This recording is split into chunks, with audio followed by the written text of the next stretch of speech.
Hey guys, Patrick Wind here and welcome to our analysis deep dive model. In this model, we're actually going to cover very important steps when it comes to analysis. So first, I'm going to show you the full funnel benchmarks for the Facebook internal data and also for the external data on our e-commerce website. Then we're going to apply different dashboards to our ad account in order to interpret the numbers also in a different and more specific way. Then in the third part, I'm going to show you the delivery column, why it is important, where we can see the learning phase of the algorithm, and also we're going to enter a very advanced topic of delivery insights. Then we're going to cover the audience overlaps, and I'm going to show you how you can navigate in a very professional way in the asset library audiences. Okay, and then we're also gonna see a little bit more about the audience insights tool. And then in the last part, I'm going to show you how you can create and set up custom ads reporting and how you can even send those reports to you on a daily, weekly or monthly basis via email. So let's get started. Let's get started with the full funnel benchmarks. As I said, the full funnel benchmarks you could separate into the Facebook internal benchmarks and also in the external website benchmarks. So the internal benchmarks basically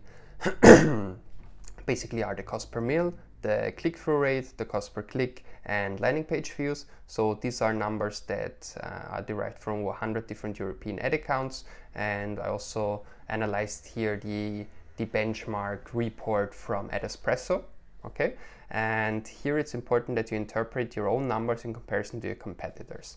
So here you only can rely on your internal data, on data from the Facebook headquarters or from those external studies, for example from Adespresso that I'm going to show you in a second. Then when it comes to the e-commerce website benchmarks, here it's of course difficult because it really depends on the product you sell and the price point that you're actually selling it. For example, so many people ask me, what's a good cost per website content view, or what's a good cost per add to cart? Well, it really depends on the price that you sell the product.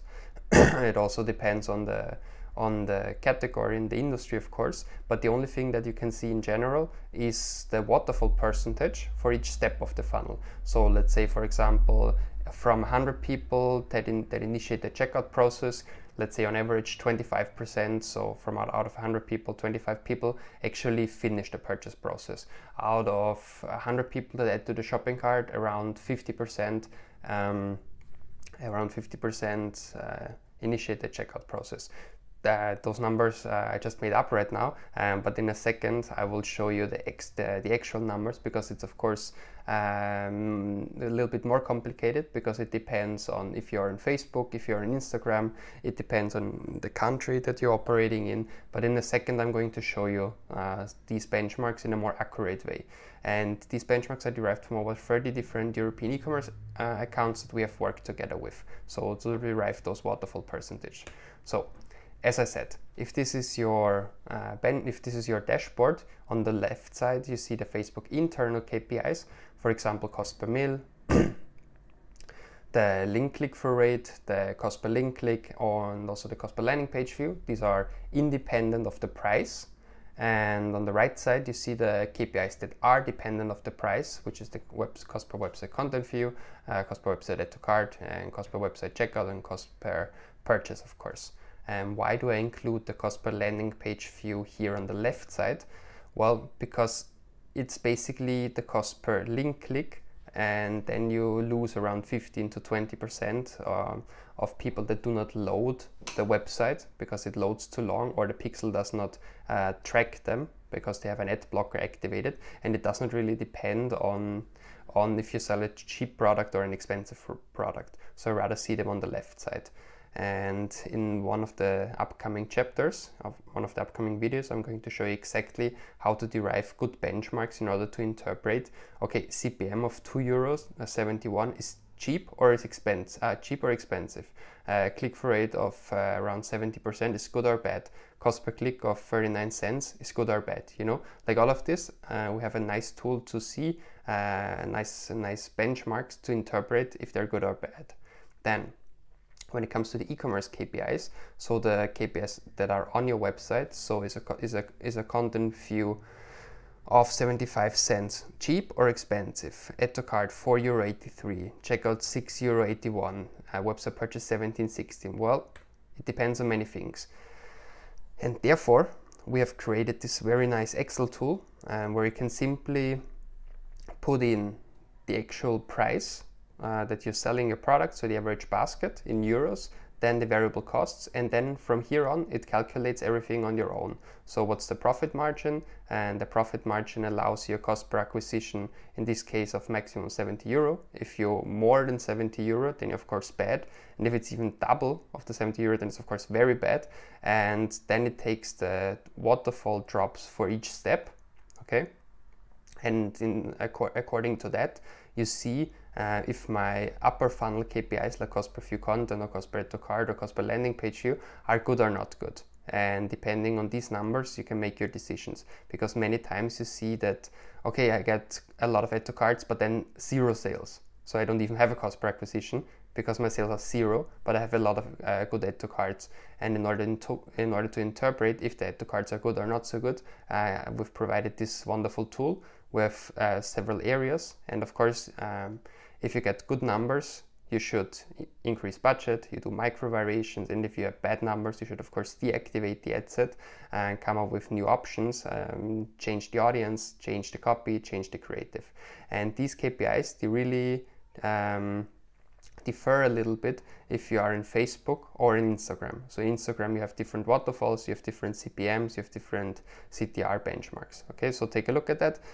Everything is filled out automatically. You just need to change your price and your variable costs in order to determine what's the profit margin that you could actually afford. So after we have seen the full funnel benchmarks, we're going to apply different dashboards to our ad account. How are we going to do that? Well, we're basically going to separate into 3 categories. On the one hand, you have the performance dashboards, then you have the engagement dashboards, and then you also have other dashboards. So in the category of performance dashboards, they fall, for example, the performance one, delivery one, and performance and clicks, and you should apply them when you're optimizing for conversions. More important here to say is that these are the standard dashboards that Facebook gives you per default. Okay, you see these here. When you open up the little arrow here, you see like all the standard ones. But of course, I still recommend you to operate mainly with the full funnel dashboard. So with the one that we have created already, module 1. So full funnel dashboard is of course the one that you should work with. But for a specific case where you want to analyze, for example, just the engagement or just targeting creative, then you could apply them for a quick overview. But what I still recommend is to always have the full funnel dashboard as your default setting, and these other dashboards I just wanted to present you in order to see what columns they include, and it's a good way to have a quick view on engagement, for example. So why is it a good quick view when it comes to engagement? Because it shows you, not only engagement for the general post, but also video engagement, app engagement, carousel engagement, which I like a lot, and messenger engagement. So the carousel engagement, for example, is this one. In the carousel engagement, which we have not included in our full funnel dashboard, for example, you see each card of the carousel, how it performed. So you have to apply also the breakdown carousel card here. And then you see exactly if the first image, the second image, the fourth, the fifth image, so on and so forth, actually brought the sales, and which click-through rate every single one got. Okay, so that's of course very good when it comes to carousel engagement. And then there are also other dashboards which you can apply perfectly on ad set level or on ad level. These are cross-device, offline targeting, creative, and bidding, and optimization, and they give you cool columns. For example, they show you on ad set level the bid strategy. They show you when you have had the last significant edit, what's the optimization event that you're working, that you optimize the algorithm for, so on and so forth. So that's also definitely a very interesting one. And then the delivery column and insights. The delivery column is one of the most important columns that there are, and therefore I recommend to always include it in your dashboard as one of the first columns on the left. That's why we have done it in the full funnel dashboard in that way. and on all levels it gives you the input on status and the amount of the text, but only on ad set level it also gives you the insights about the learning phase progress, and that's where you can also enter the delivery insights. So here on ad set level you see learning phase, and also only on ad set level you can enter the delivery insights. So once your delivery once you had more than 500 impressions in the last 7 days, not including today, the delivery insights will become available, and then you can click here on the blue button on see delivery insights, and then you enter this whole new world of information. Okay, so what are the delivery insights? Delivery insights, you should include them in your weekly optimization, especially when your performance drops. As I said, they're only available on ad set level if impressions are over 500, and it gives you information on audience saturation, so how many people have already reached within the specific audience, about the activity history, and the auction overlap. So let's go through all of these 3 categories in a little bit more detail. Here we see the audience saturation. So we see, for example, what's the percentage of people that we have reached the first time. So of course, the lower this number, the more saturated our audience is already. And then here, if you have enough data, you see that how many people of the audience have we already reached in total. Activity history, when was the last change and who realized it and when. And then the auction overlap, which is something that I like to analyze a lot, is basically to see how many times one specific ad set has competed to another ad set in an auction. And the total auction overlap of like 3%, 0.1% is good, 19% is already pretty high. And if the auction overlap is already that high, so my benchmark is if the auction overlap is over 20%, I'm already worried. And if it's over 30%, I really take a deeper look. And where do I take a deeper look? Well, here in the audience overlaps, for example. The audience overlaps, as I said, I recommend that you avoid extensive audience overlaps. If it's less than 20%, that's ideal. 20 to 30% is still okay, but I would be already worried and I would take a deeper look at it. And over 30% is a no-go. If the audience overlap is over 30%, then I would combine those audiences. And where do I find it? Well, in the asset library, audiences, and here show audience overlap. Exactly. And important to know is that you can only check saved and lookalike audiences, but you cannot compare custom audiences anymore. Ever since the Cambridge Analytica scandal, now it's only possible for us to compare the audience overlap for saved and lookalike audiences. And then when it comes to audiences, there is still one very important tool that we should take a deeper look at, which is of course the audience insights. This helps us to understand our fans and the general Facebook audiences. Here once again, it was also available custom audiences, but ever since Cambridge Analytica, it's not anymore. And very important when you analyze audience insights. For audience insights, in order to be able to analyze, you need a minimum of 1,000 monthly active users for this specific category. So for example, if you want to analyze your fans, your Facebook fans on your specific page, but you have only 800 fans that like your page, it will not be available for you. And also important, even if you have, let's say, 2,000 fans on your page, it could still be that it's not available for you because it's not the number of fans, it's the number of monthly active users that needs to be more than 1,000.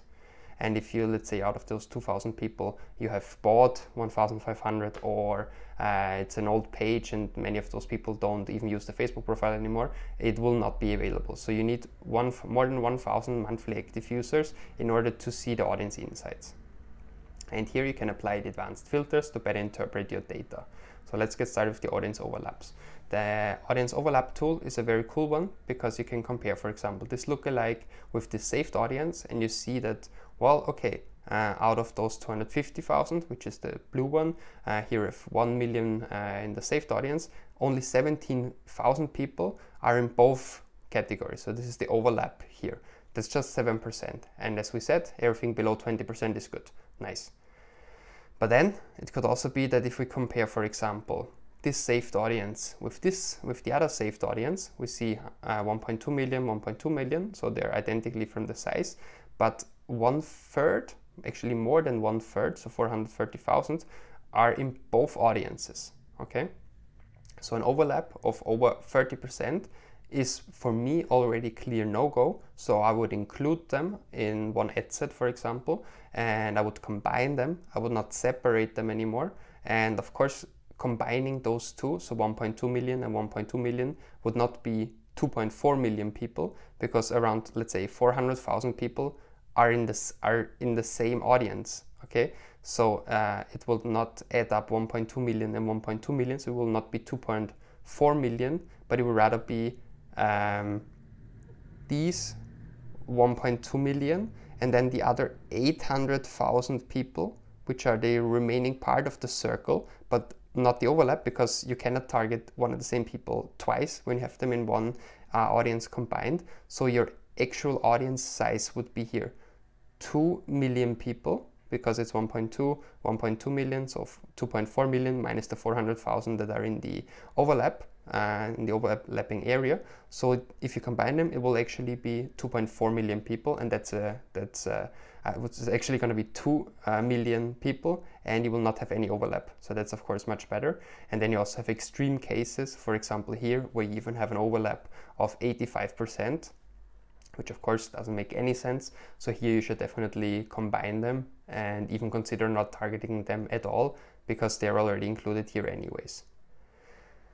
And then the Audience Insights tool, once again, I said you need at least 1,000 monthly active people in order to interpret the data here, and you can apply all the advanced filters that you want here in the advanced section, for example, in order to better select and interpret your numbers.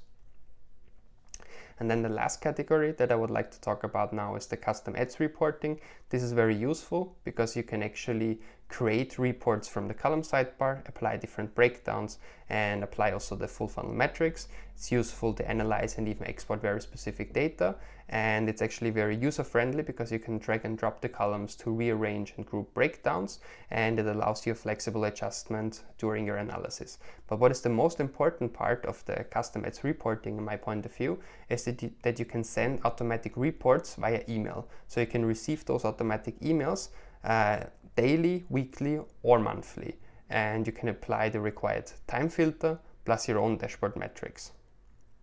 So how does it work? First, you create your reports from the column sidebar. So here you have breakdowns and metrics. So for example, campaign, ad set, ad, and then you can even apply the metrics that you want. So for example, cost per website purchase. Then you can drag and drop the columns to quickly rearrange your table. So you can simply drag and drop the columns from the left to the right, so on and so forth. And then you can even group and ungroup the breakdowns for different views of your data. So that helps you, of course, if you want to have a deeper look at a very specific range of the data.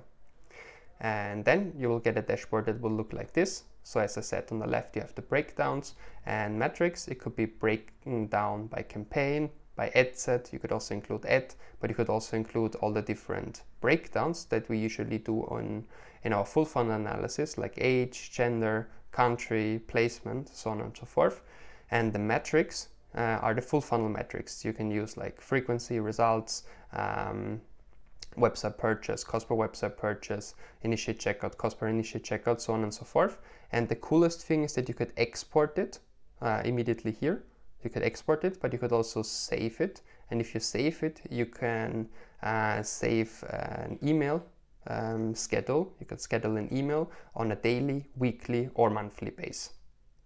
So in this little introduction module of week 5, well, module 5 analysis deep dive, we've actually covered the full funnel benchmarks, how to apply different benchmarks, how to apply different dashboards, how to interpret the delivery column and deliver insights, and what should we do if the auction overlap is very high. We'll take a deeper look at the audience overlap and understand also the audience insights.